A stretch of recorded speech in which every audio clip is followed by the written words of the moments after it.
Thank you, Meg. And Dee, thank you so much for being here and sharing this session with us. Let's dive right in. Thanks to Megan's introduction. Could you actually start by telling us a bit more about your career journey specifically and how you came into a career in DEI?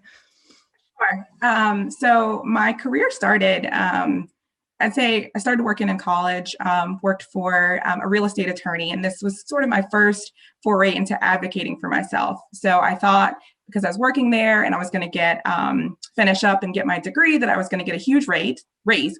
So I pulled together this rationale, did a lot of research, and presented it to my then boss. It's a very small business. And she said, congratulations, I can't pay you more, but here's health insurance.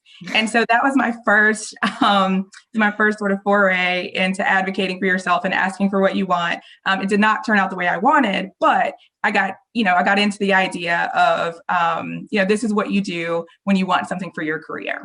And so from then I had a career in commercial real estate.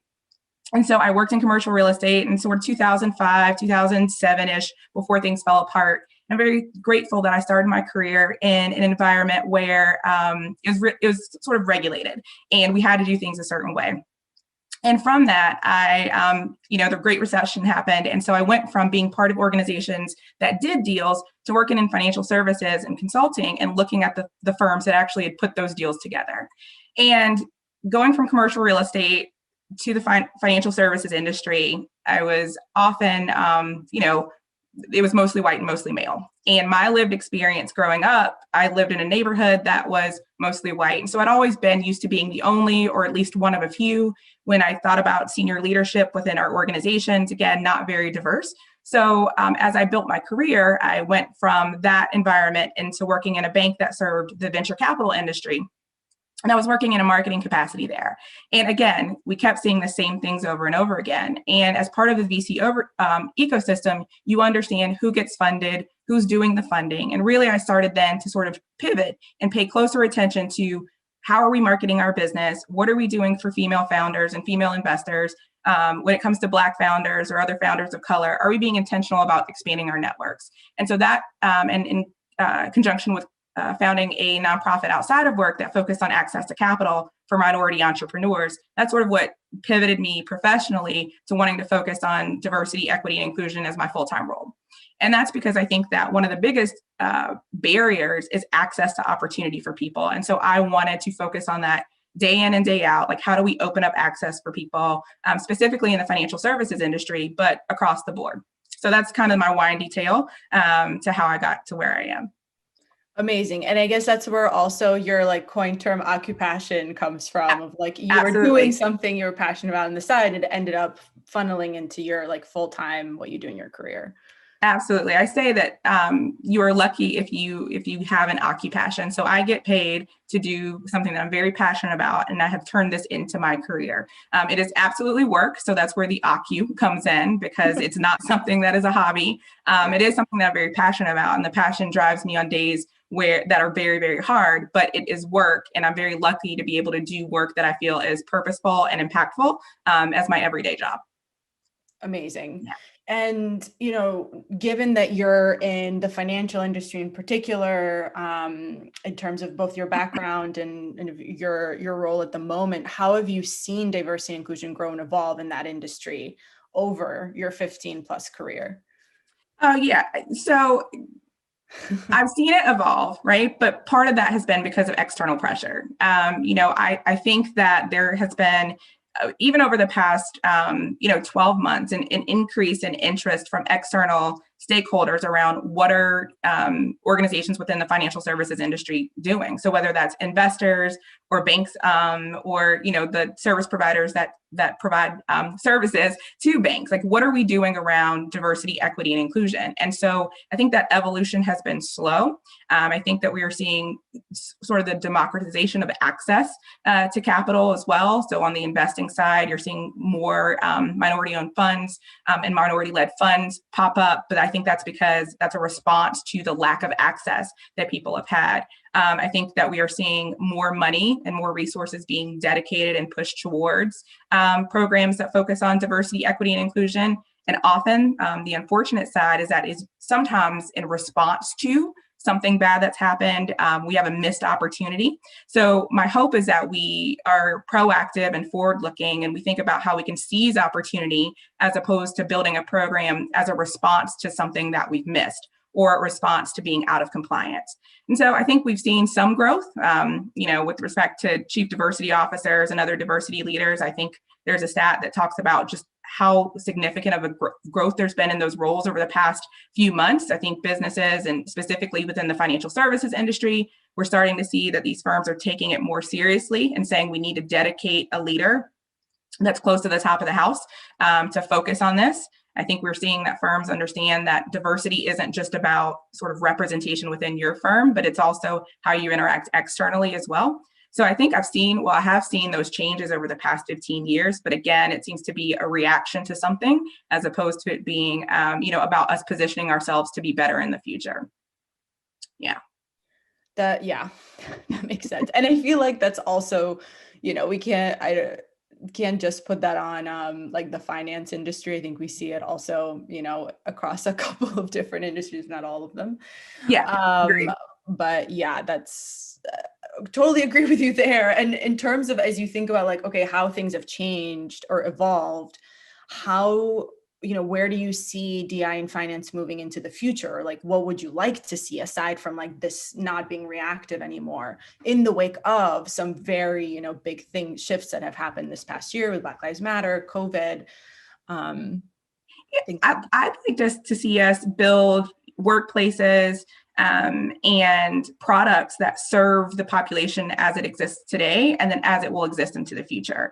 I would like to see us think about diversity, equity, and inclusion in the same way that we think about innovation, because the three are tied together, right? Diversity is one thing, but sort of the inclusion, equity, and belonging piece support diversity in sort of a sustainable way. We won't be able to retain diversity with respect to the people that, work within our firms if we don't have those other things in place. So when I think about where I want finance as an industry to go in the future, I want us to think about DEI and belonging. If we add that in there, I like for us to think about it proactively and as part of what it is that we do, so that these things are embedded into our work as opposed to it being something that is an add-on. So as we were thinking about how we serve our customers, is there a DEI lens on that? Are there diverse teams at the table making those decisions? And talking about the solutions that we're providing to our customers, as we think about, again, building new things, do we have diverse perspectives at the table? So that's where I would like for us to be, not, oh, we missed, and then you go back and you look at the team and you say, the reason we missed is because we didn't have any diversity. So I want us to think about this going forward and into the future. And as we think about capitalizing on new opportunities, the data shows that companies that prioritize diversity, equity, and inclusion are more likely to capture new markets. So what does that mean for finance? When we think about, or the financial services industry, so when we think about the underbanked, what are we doing to address those challenges? And so I think about the future and I think about where we are. And I recognize that change is hard, right? But as we think about the systems that are in place, when then many organizations within the financial services industry, these systems and organizations were built for what worked then. We're no longer in then times, right? So what we have to do is we have to address the systems that are in place, sort of, fix them or replace them as necessary so that we can be where we need to be in order to build better for the future. So that's what I'd like to see, like us thinking about where we are now, thinking about where we would like to be, and then building systems and processes that work to get us there. Amazing. And, to get maybe a bit more into the specifics of that, right? For companies who are looking to either kick off their own efforts around DEIB, and, what is the best place to start? And I think it's not also just about starting, it's companies who I think might be stuck as well, right? Yeah. And like, what do we need to do differently? What are you thinking about, especially as you obviously do this work day to day, and what are some of the key measurements that they can use to see if their efforts are paying off in meaningful ways as well? So I think that first, companies and senior leaders within those companies, specifically the CEO, we just have to accept that success in this area requires individual behavior change. We talk about sort of this top-down approach, and it's great, but DEI work is individual self-work that drives cultural transformation within organizations, no matter what industry you're in, right? And so I think that we have to accept that. And you can change the people or you can change the people, but either way, this is like an individual type of situation that we're involved in. And so I think the next best thing is to understand what's going on within your own company. I think you need to hire an expert, whether that's a consulting firm to come in and do some sort of assessment and guide you on next steps, or bringing in a full-time resource to lead this effort. A lot of organizations add DEI work onto the side of someone's desk or their additional responsibilities. And I don't think that's how we approach other things that we're serious about. When we are serious about some sort of strategic imperative for our business, we resource that with budget and human capital to support that change. So I think those are the areas where we need to start, because I think, in the times that we're in right now, it's very easy to go online and you can search and you can find all of these templates and resources and tools, and you can pull them and try to apply them to your organization. But if you don't have the expertise and skill set, then it's going to fall flat and you're not going to be successful. So I think the best place to start is understanding that this requires individual work on, the part of all of your employees. I think that you need expertise and not just passion. There have been a lot of conversations around this on LinkedIn lately around, the fact that sometimes people are put in this position as a DEI leader because of their passion. And that does not set them up for success. And it also doesn't set your organization up for success, because it's hard work and you really are trying to drive transformational change within an organization. And as we talked about before, change is hard and it's clunky and it can be difficult. And sometimes people want to deprioritize DEI work because they don't see immediate success.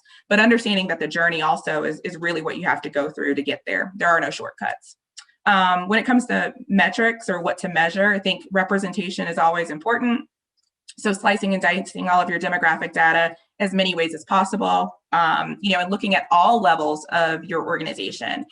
What does it look like in the early career versus those who are more senior? When you look at promotion data, slice and dice that data every way possible and let it guide you. Don't let the data show you what you want to see.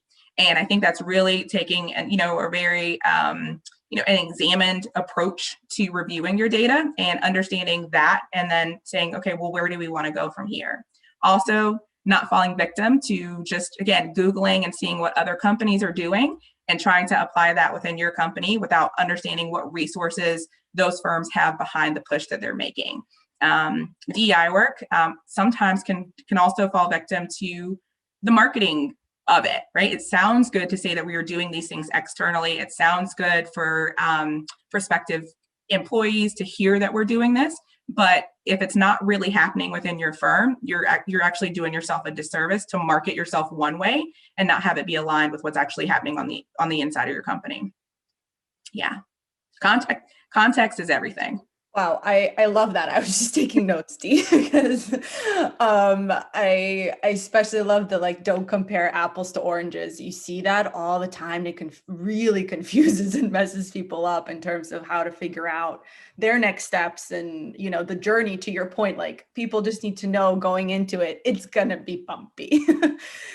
Yes. And I think people hear journey and they think of it as, froofy talk, but it isn't. It is absolutely, you cannot skip to the part where you've got increased representation, because how you got there is important. Did you ready the ground with respect to inclusion? Did you take an equity lens to all of your process and procedures and everything else that makes your company run? If you didn't, you can go out and you can source all the candidates you want, but when they get there, they're not going to stay because you didn't get the inclusion piece right and you didn't get the equity piece right. And so I think right now there is such a lens and hyper focus on diversity, equity, and inclusion that senior leaders, specifically C-suite leaders, say, what can we do now? I want to fix this now. And it just isn't that kind of work. We can take really big steps. We can start, but in order for it to be sustainable and for us to have the diversity that we want and that we want to benefit from, because again, we're not doing this because of a moral imperative. We are doing this because diversity drives better business results. And so in order to be effective, we need to do this the right way. Also, I'll just add, for my fellow diversity, equity, and inclusion practitioners, helping, I want to say this to our C-suite leaders, support your DEI leaders. This is tough work. And, understanding that driving change and, with all the things that go on in society and in our communities, being an ear for that. And then also being, looked at as sort of this magician that could make magic happen with respect to increasing representation. It's really important for the diversity, equity, and inclusion leader to have the right supports in place to be successful. Again, lots of research out there about that, but I do want to give a little plug for my folks who are in the trenches doing the work. For sure. And I feel like that goes full circle to your point of like, you need to match expertise with passion. Otherwise, you're also like burning things out and you're making your journey much harder. Yeah, absolutely. Yeah. Awesome. Thank you, Dee. So I want to talk a little bit more about, going back to your career specifically and your experience. So you've talked in the past about being equal parts player and coach in your career. Could you kind of unpack that? Tell us what you mean by that. How do you achieve that? Yeah. So in a lot of the roles that I've been in, I have, been picking up, like creating something from scratch, right? So I haven't necessarily walked into an environment where there's been a team in place and I'm just here to lead the team. It's, I've been a person always that saw a need. And if it was something that I wanted to do, I figured out how to get it done. And so that comes with actually having responsibilities as the player. And then whether I was leading a team by sort of authority, if you will, or leading a team by influence, I had that coach piece of it as well. And so when I think about myself as a player and coach, I'm someone who figures out what to do so that I can execute, but also, execute at my best. But then also, how can I motivate my team or my peers or even senior leaders if I'm managing and leading up? How can I motivate them to be their best? And that's been throughout my career, the roles that I've been in. And a lot of times I have been in position to be promoted or to be given a stretch assignment based on my willingness and ability to do both. And in the DEI world, it's the same thing. I am accountable for driving change and implementing programs and doing a variety of, fulfilling a variety of responsibilities. But part of my work also is leading people on this journey. And that comes through coaching. It comes through being the internal diversity, equity, and inclusion advisor to leaders. It comes, in a variety of different ways. So I'm out there in the court playing, get my own, scoring my own points. But then I'm also on the sidelines, motivating and having people, be their best, because we're only going to get to where we need to be if we get there together. And so that's how I think about being player and coach. It's tough at times because depending on your workload, you can have a full-time player job, right, and still need to find time to be that coach as well. And so again, it's something that requires, time management skills, figuring out how to prioritize the work that you're doing, communication skills, asking for help when needed, delegating the stuff that maybe isn't as impactful, and asking for resources when you need them. So that's what I found in my career. I know that there are more formal definitions of sort of the player coach, and I know that you find that a lot of times in sales organizations as well. But I think that if you have built your career as a solid, strong individual contributor and have been given additional assignments based on that, that's when you find yourself in that sort of player coach role. Mm-hmm. And to me, that also resonates a lot with your work specifically as a D&I leader at Capco, because, one of the first things you said that companies need to realize is that it's about individual self-change, and like coaches are the key, that's like the main way anyone, I think, gets support around that. So understanding, who your people are is important. We can make, we can share blanket feedback, right? But it's really best when it's curated isn't the right word, but when it's customized based on the individual relationship that you have. When we think about the diversity, equity, and inclusion journey that people are on, some people are way further along. There are some people within every organization who wonder, why are we doing this? Aren't we overdoing it? Why are, sort of still at the why. There are people who are beyond the why and into action. And so if you are trying to drive change, you have to build a program that addresses everyone, because we won't move forward if we're dragging people along. We need people to not necessarily buy in, but we need to customize our programs and give them something that they can work on too. And then we move forward together. Love that. And I know we have about 5 minutes left before our time with you is up today. And one of our favorite questions to ask always is, if you could go back in time and give yourself one piece of career advice as you look at your own journey specifically, what would it be? So I love this question. The feedback would be or advice would be that you don't have to accept all feedback. A senior advisor or mentor gave me this little nugget within the past 3 years, and it was a light bulb, life-changing moment for me.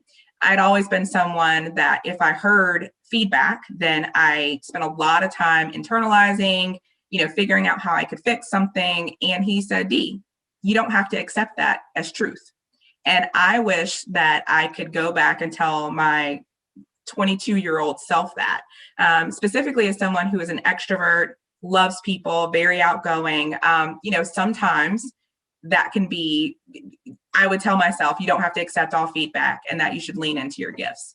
And again, this is not a license for people to ignore constructive feedback that can help them be better. But this is, permission that I needed to not accept everything that everyone said about me. So, yeah. That's so important, especially in your work. You're obviously, you know that people also come with their own biases, right? Yeah, absolutely. Unconscious. So you always have to do that work to also be extra aware of what you're taking in. That makes a lot of sense. Absolutely. Yeah. I wish I'd known that, 15 plus years ago, but I know it now. So yeah. And as if we could talk a little bit more about, the work that you're doing specifically with Capco today, kind of have a moment to share, you're living and doing it day to day. Where are you all in your journey, and kind of what would you like to share specifically around where you are today there? The role at Capco was the best of everything for me. So taking my financial services industry experience and bringing it into a firm that focuses specifically on financial institutions, leading global DEI, being able to have this sort of full view of how can we do all the things that we talked about today? How can we build a workplace and help support our clients building products for the future? And that's my role today is, as we think about the future, as we think about where we'd like to be, how can I help best support our journey in that way? And so I think that it's through a lot of the things that we talked about: education and awareness building, equipping leaders with the tools that they need to be successful, creating an environment where we have increased diversity, equity, and inclusion confidence so that people lean into those conversations and don't shy away from it. Helping to build a culture that's, steeped in curiosity, and also where people have space to make small mistakes and that we don't fall victim to cancel culture. So those are the things that we're doing, within the firm. We're growing a lot right now and have the opportunity to really see some change. And again, just responding to customers' demand. So again, if anyone's interested in a career in financial services consulting, check out our careers page. But I'm really excited to help lead us on this journey. We've got senior leadership commitment, a lot of really interesting things happening at the firm right now. And so again, we're on this journey just like everyone else. And so I'm happy to be sort of the cruise director here. Amazing. I'll end it. Let's end it with this, maybe, if that's okay with you, of whether that's kind of personally in your career and the work that you've done, in many companies you've been able to do this with in your career, a moment of struggle that you've had to push past that you really remains with you, and that we could kind of leave our group here with your talk today. The weekend following George Floyd's murder last year was the toughest time of my career. Yeah. Because it was, in communities across the country, things were on fire, companies were trying to figure out how to respond. Employees were figuring out what's happening. We're in the middle of a global pandemic and people can't be together in the same way. And I had to dig deep to figure out a way to lead in that moment, when really what I wanted to do was just go off and process on my own. But as this is the work that we sign up to do as diversity, equity, and inclusion leaders, we sign up to help our organizations make it through those moments. And so we came out on the other side. And now I lead in an organization that, again, came out on the other side. But it's my responsibility now to make sure that the promises that we made, both at Capco and holding my peers accountable in other organizations, the promises that we made on the heels of that we are sticking to those promises and doing the work necessary to get us there. So it's absolutely the hardest part, but I think that a lot of change will come from that and is happening right now. Wow, thank you for sharing that, Dee. We are so lucky to have had you today to share in your experience and expertise. Thank you very much. Thanks for having me. Dee, that was amazing. Anastasia, thank you so much for I can't even after that talk. That was so great. I was doing the same as you, kind of like taking down notes as we went. The bit about don't let the data show you what you want to see. I love that. Cannot wait to use that more and more in these conversations that we get to have as part of PowerToFly. So thank you both for letting us sit in on that amazing discussion.